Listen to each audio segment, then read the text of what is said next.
Thanks for joining us today. I'm Cam Quarles. I'm the Chief Executive Officer of the National Potato Council. We represent the interests of America's potato farmers. And we're very pleased to be joined today by our executive committee and growers from across the United States who have come to town to stand up for potatoes on Capitol Hill. I'd also like to thank Representatives Simpson, Newhouse, Ms. Lofgren, Mr. LaMalfa, Mr. Panetta, who are joining us today for their leadership and willingness to reach across party lines to pass bipartisan legislation to benefit both growers and laborers.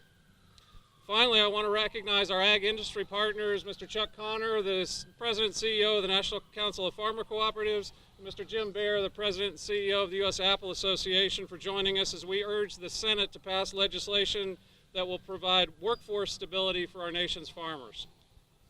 With that, I'd like to introduce the 2020 President of the National Potato Council, Britt Raybould.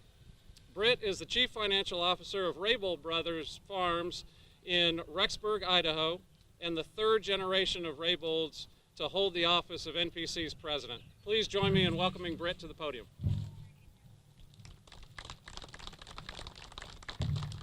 Thank you, Cam. I'm glad you got the siren portion of the press conference. It's an honor to be here today with representatives of family-owned potato farms and allied industry partners from across the country. It is a pleasure to be joined by members of Congress who late last year demonstrated their leadership by putting forward legislation that would provide real solutions for addressing America's agricultural labor crisis. Doing what's right is not always easy, and I want to personally thank them for helping pass the bipartisan Farm Workforce Modernization Act. Today we come together to urge the Senate to follow the House's lead in drafting and enacting long-term labor solutions that support the health of American agriculture and its workers. Over the years, I've seen how farming has become more challenging as the previous generation of ag laborers has retired, and fewer workers were left to fill their shoes. Unfortunately for my state of Idaho and for many other parts of the United States, not enough folks are interested in agriculture to do all the work that needs doing. And those growers have turned to the H-2A program to help fill that gap, but have only been met with increasing piles of paperwork and bureaucratic red tape that helps no one. Last year, Representatives Lofgren, Newhouse, and Simpson came together. They reached across party lines and passed a bill that addresses many of the flaws in the current system. The bill improves the reliability of the H-2A program for seasonal workers, creates a new capped program for year-round ag labor, and addresses security concerns with mandatory background checks and implements a merit-based system, something I think we can all agree on. I want to thank them for working with NPC and our partners to craft a solution that, while not perfect, represents a significant step forward in fixing this growing problem for our industry. The National Potato Council is willing and eager to work with our friends in the Senate to improve the measure, pass a long-term labor solution, and get it to the President's desk by the end of the session. Thank you so much for being here today. Now I'd like to introduce R.J. Andrus, NPC's Vice President of Legislative and Government Affairs and a Senior Field Manager for Idahoan Foods.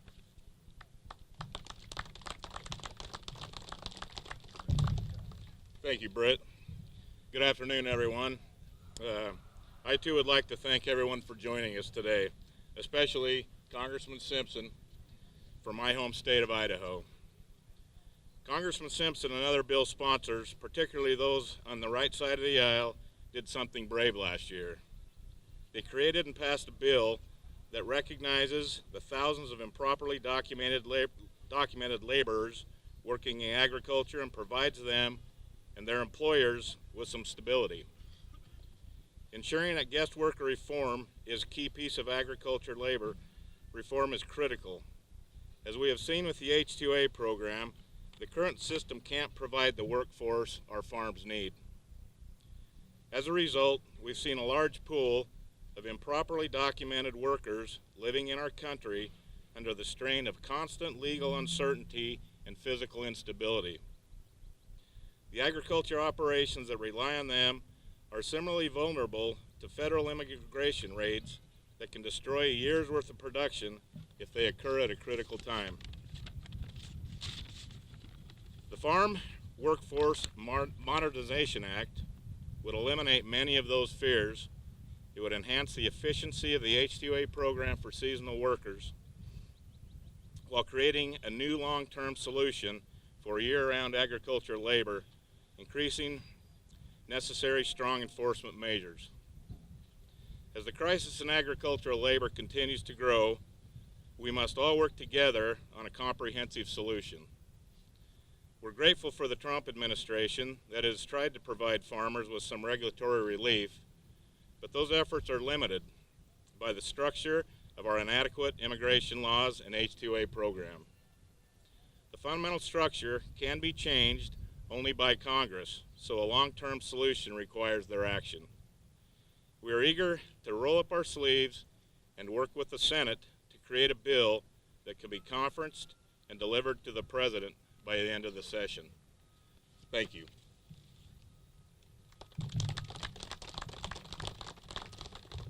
Thanks, RJ. Now I'd like to introduce the author of the Farm Workforce Modernization Act from the great state of California, Ms. Zoe Lofgren. Well, thanks very much. It's really wonderful to be here with all of you today, and I really want to thank the National Potato Council for supporting this bill and also for making it a top priority during your fly-in days here in the District of Columbia.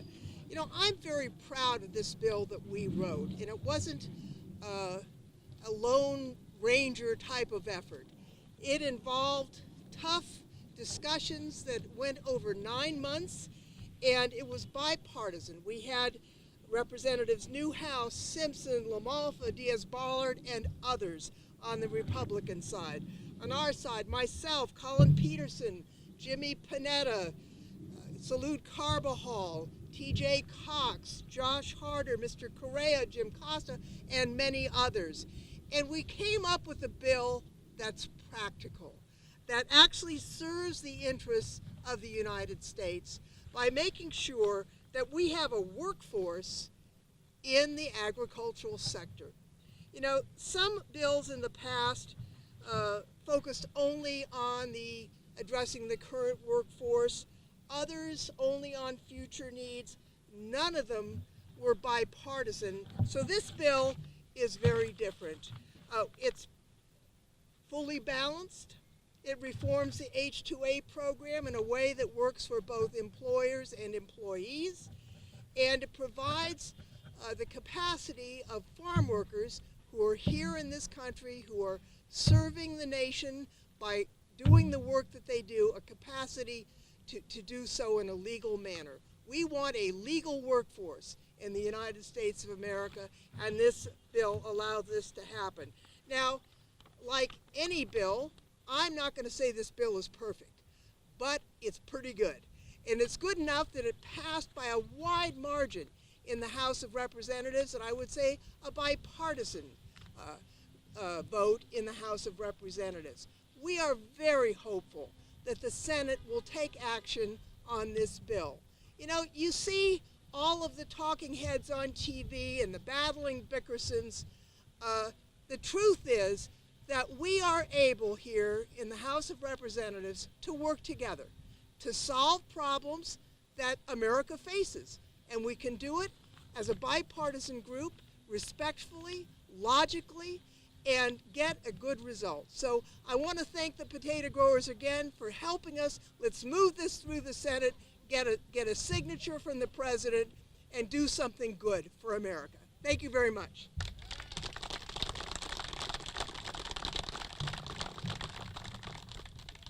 Thank you. Then now I'd like to invite up from the great state of Idaho, one of the champions of this bill, Mr. Mike Simpson.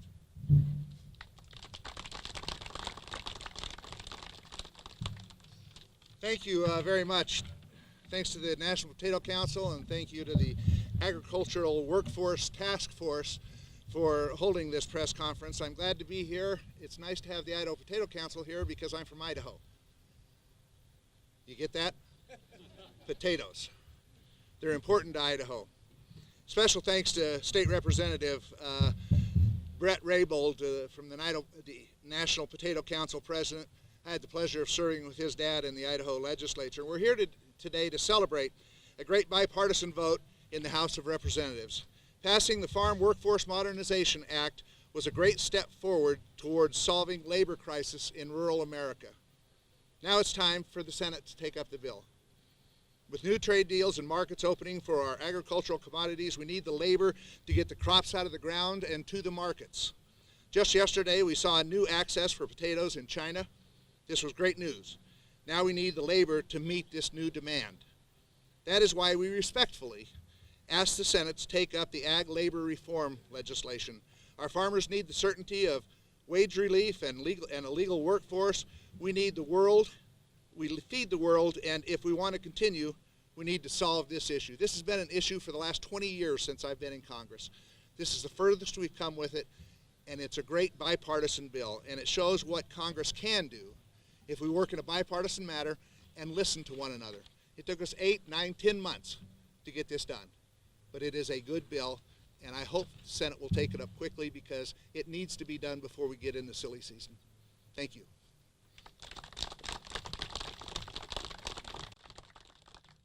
Now I'd like to invite up from the state of Washington another individual who spent a tremendous amount of time getting this bill to the place where it could pass the House, Mr. Dan Newhouse.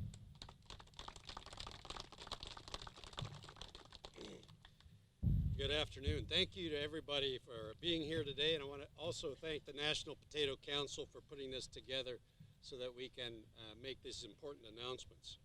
You know, ag labor reform, that's been one of my priorities since I came to Congress. And for the first time since 1986, we were able to get a bill through the House of Representatives. It's been truly an historic feat. This would not have been possible without the great leadership of Zoe Lofgren, who you have met. She truly took up the reins and led this effort, so thank you very much, Zoe. Also to who you just heard from, Representative Mike Simpson from the great state of Idaho. I have to constantly remind that we in Washington have quality potatoes, but truly, Mr. Simpson has been a great help in this effort, as has Jimmy Panetta from California, Doug LaMalfa, also from California. A lot of people in the House of Representatives have worked very hard to make today a reality.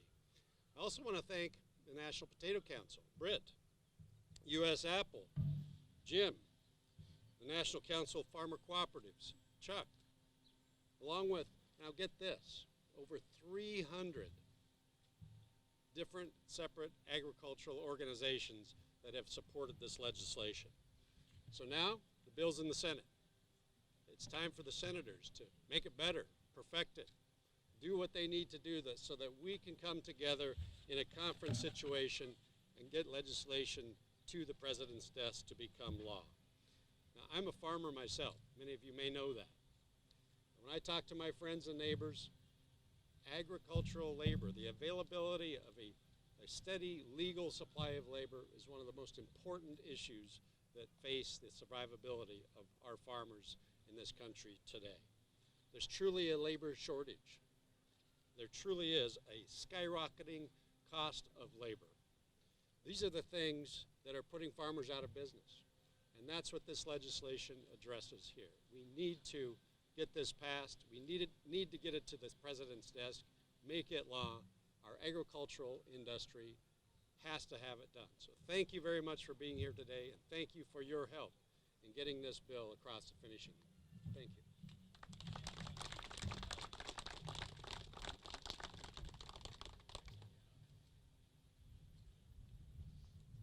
Now I'd like to invite up representing the Salinas Valley area of the great state of California, Mr. Jimmy Panetta.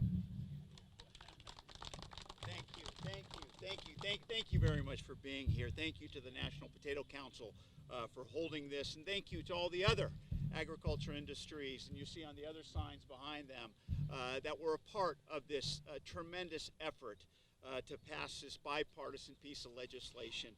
As I term it, it's a piece of legislation that protects our existing farm workers and promotes an enduring farm workforce with streamlining our H-2A process.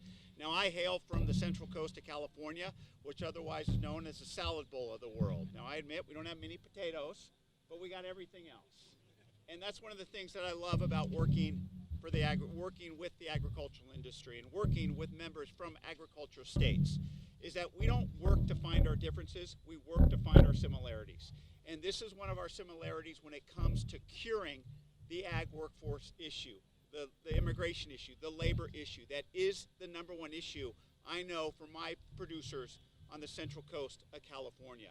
We have to make sure that that issue is addressed, and you saw that here with the formulation of this bill. So I do admit that I'm very proud not only of the substance of this bill that addresses this issue, making sure we protect our existing ag workforce and streamline the H-2A process, but I'm also very proud of the process of formulating this type of bill. What you saw, and I admit this, and I'm sorry to say this, but what you saw is you don't see too often in Congress. You see Democrats and Republicans, farmers and farm workers at the table grinding away for about 8 to 9 months with under the leadership of Representative Lofgren and Representative Newhouse, grinding away to come to a compromise. Now, this isn't the perfect bill, but it's a damn good bill. It's a bill that demonstrates what's needed when it comes to dealing with our ag labor problem. And it was a bipartisan bill, and that's why it passed on a bipartisan basis. I am here today not only to promote that bill, but to hope that the Senate does the same thing, that the Senate comes together and shows leadership with Republicans and Democrats to put together the same type of working group that we had in the House, that they do the same thing in the United States Senate. It's going to take that type of leadership to push this bill forward, to get it passed out of the Senate, and yes, to get the president's signature. But based on the fact of what good it does for our #1 issue when it comes to our agriculture, I do believe it can happen. It makes me optimistic not only about this bill, it makes me optimistic about agriculture, and that's what makes me optimistic about our democracy and how we get things done here in the United States Congress. So once again, I thank you for all the support, and I hope to be here again soon, claiming victory definitely this term in Congress. So once again, thank you very much. Thank you very much for your leadership on this, Congressman Panetta.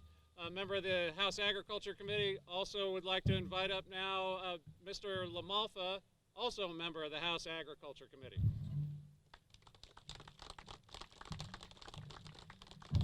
Well, good afternoon. It's great to join you here on a topic of success we've had this year in a place that maybe we don't always get something done around here. I'm Doug LaMalfa. I'm actually a rice grower from Northern California, so I have a little trepidation having my back to all these potato people here as the rival starts. No, we get along good. We won't talk about that. There's kind of a famous bumper sticker in rice country, but maybe never mind. Okay. No, but I appreciate, we do have a fair amount of potatoes grown in California up in Tule Lake area, which is part of my district, so we're neighbors there. So the bottom line here, what we need to get to is that agriculture has needed and begged for a stable ag labor workforce. That's what this bill is.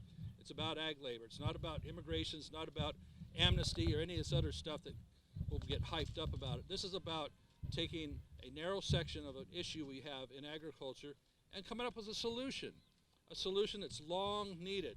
Really, since 1986, that's the last time we could do anything on a related topic. That's ridiculous.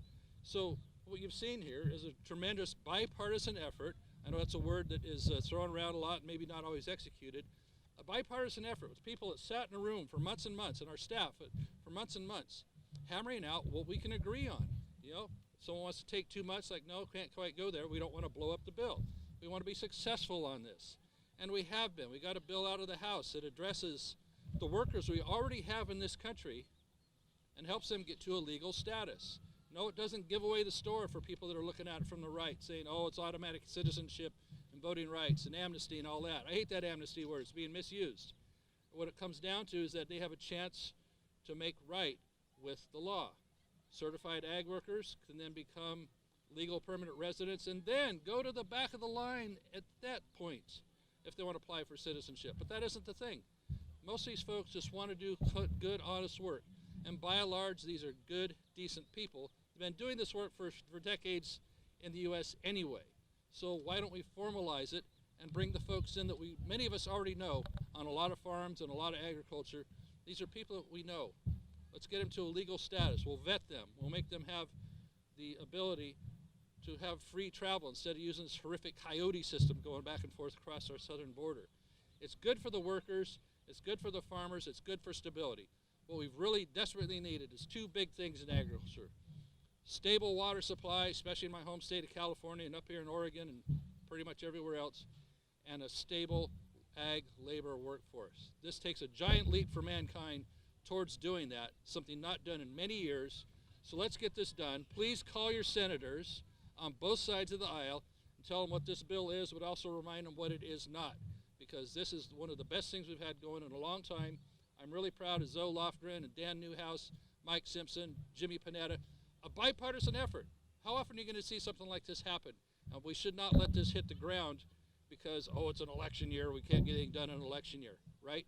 That's inexcusable. We still have, 10 months left of the year. Let's get this done.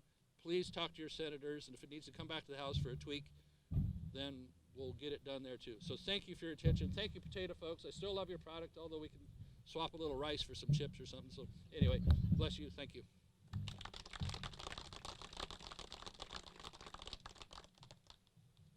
Thank you, Mr. LaMalfa.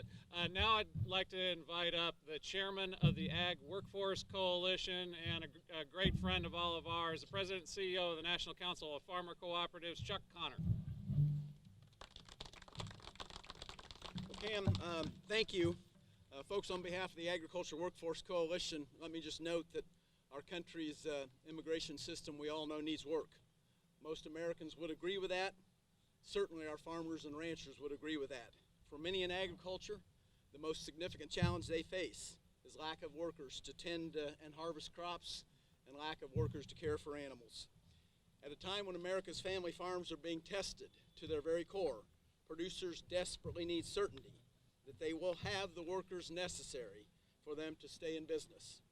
We can create dozens of new trade agreements, but if we do not have the labor to get the crops to market, it will be for nothing. We applaud the House of Representatives, specifically the congressmen and women who have been mentioned here today.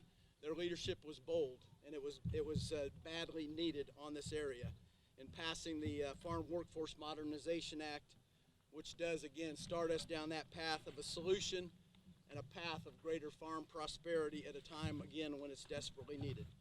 We urge the Senate to begin work on similar legislation to enact immigration reform for agriculture this year. At a time when many people decry partisan gridlock in Washington, this issue provides a unique opportunity to make progress on a priority that is vital to all of us. Thank you all very much.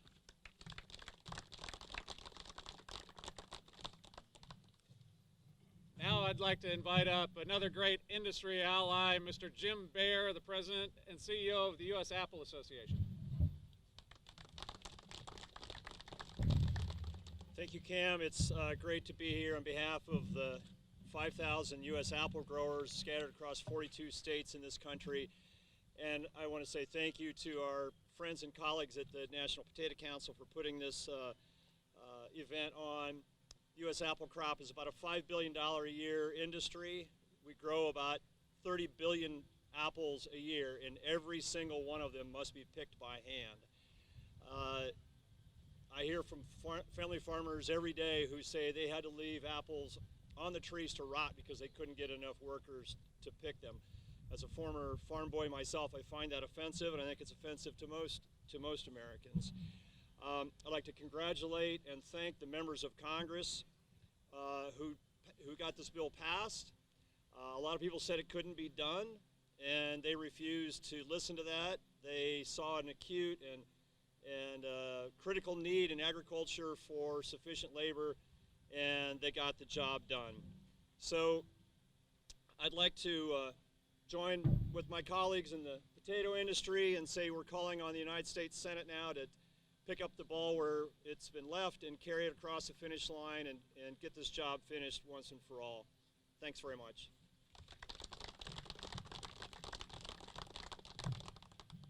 Thanks very much, Jim. I'd just like to echo his words as we close. We want the Senate to pick up and maintain the momentum that the House has generated in passing this bill. Thanks very much to everybody for being here this afternoon.